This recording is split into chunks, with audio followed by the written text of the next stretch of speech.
Rolling Fork continues to rebuild stronger and more united than ever before. One of those tornadoes that if you were following, you will not forget. And the mayor of Rolling Fork, Mississippi, Eldridge Walker, joins us this morning. Mayor, thanks for being with us. Just give us an update. 3 years later, are you satisfied with the progress that you've seen in the city? Thank you so much for having us this morning and sharing this important story. The journey this community has been on since the devastating E4 tornado has really changed the outlook of the community. It has given the opportunity for us to come together closely as a community here. As you well know, we lost 85% of our community the day of that storm, and now we're rebuilding with resilience, trying to recreate Rolling Fork, Mississippi, and make it better than it's ever been before. And how is that rebuilding process? I mean, 85% is, that's astounding. That's most of the town. And so when you talk about rebuilding, does that include homes to community infrastructure to stores? Where do you guys stand within bringing all of that back? The community is rebuilding. We have businesses that have rebuilt. We have homes, brand new homes that have been rebuilt here in this community. So much work has been put into making the city of Rolling Fork alive again. This process, as we all well know, is going to take some time, but we are honestly proud of the fact that we are where we are right now with the rebuild.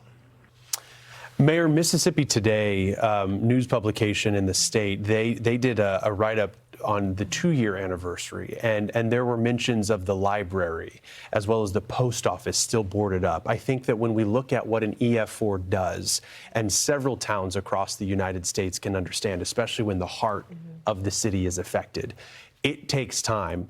What is the progress? Has there been an update since 2 years ago? Has the library reopened? Do we have the post office now fully functionable?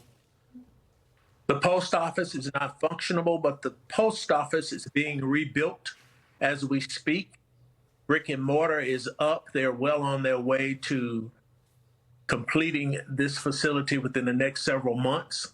As far as the library is not open as of yet, but there is an effort of support with community organizations and laymen who are putting together their time as volunteers and their monies to make sure that this library is reopened again. So that's where we are in the library and the post office at this point.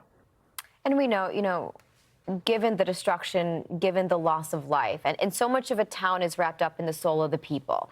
And sometimes when you face such an epic event, people don't have the opportunity to stay. They have to go find work. They have to get back to whatever it is to continue to feed their family, take care of their family. Did you guys see families that weren't able to stay in Rolling Fork, or would you say most people had the ability to stay home and keep rebuilding and working on that? There are quite a few families who remain in Rolling Fork, Mississippi. There were those who had to relocate, but we've been monitoring those folk who've relocated and stayed in constant communication with them. And they're just waiting to see what's going to happen with this rebuild of the city of Rolling Fork. Because most of the people that I've talked to, they've said, well, Mayor, we'd like to come back home. So we're going to do everything that we can possibly do to make sure we rebuild and we get these folk who have left relocated back to the city of Rolling Fork, Mississippi. It's probably a question that I understand, especially when we're talking 3 years, that can be frustrating because when you look at cities, for example, Mayfield, Kentucky was hit by a high-end EF4. And I remember talking to the mayor in Mayfield. This is going to take a decade. And she had leaned on officials from other states in Mississippi, too, where we have seen a high-end, violent tornado destroy a town, and it took a decade. As far as a timeline is concerned, is there one that you have in your mind, Mayor, that Rolling Fork could maybe be mostly operational in about 5 more years? What are you hoping for? Well, it's really hard to say because in a rebuild of this magnitude, uh, it takes quite a bit of time. You know, we're working with FEMA, we're working with MEMA to make sure that we have everything in place that we need to get the assistance from them that's needed.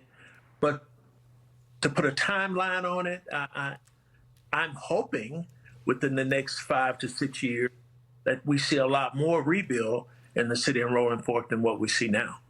And real quickly before we leave you, Mayor, just, you were mayor at the time and you are mayor today, and the evolution and seeing the pain your community's been through, but also now the resiliency of it. On a personal level, what has that been like for you? Well, Rolling Fork is my home. I was raised here from childhood by my grandparents.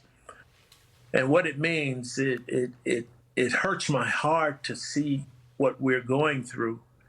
And when I take a look at the city of Rolling Fork as it was and what it is now, it shakens my spirit. But I am committed to being a part of the rebuild. The city in itself is coming together. It has brought us closer together, and we've become a more resilient community here in the Mississippi Delta, and we're going to continue to work collectively, hand in hand, to make sure that we all come together to make this community a better community than it's ever been before. You know, we're rebuilding with heart and grit and with hope, and that deserves to be seen and supported. Yeah, and that support will be there. We know it is not about the race. It's certainly a marathon, and it's a journey through. And yeah, reimagining, I think, was one of the words that the mayor in Mayfield used, and it stuck with me because you do have to, in ways, start from scratch and reimagine how a town will be. Thank you for checking in with us on this somber anniversary, 3 years since the EF4 Rolling Fork, Mississippi tornado. Mayor Eldridge Walker, appreciated, and continued good luck to you and your community. Thank you for sharing this with us. Yeah. Thank you, Mayor. And that is going to do it for this half hour of Weather Command. But before we head to break, Fox is supporting the American Red Cross's service to the armed forces, and you can too. You can join Fox in supporting our troops from those daily needs to global emergencies. Help us be there for those who serve. You can scan the QR code that's on the screen there on the left side. You can also visit go.fox/Red Cross to donate.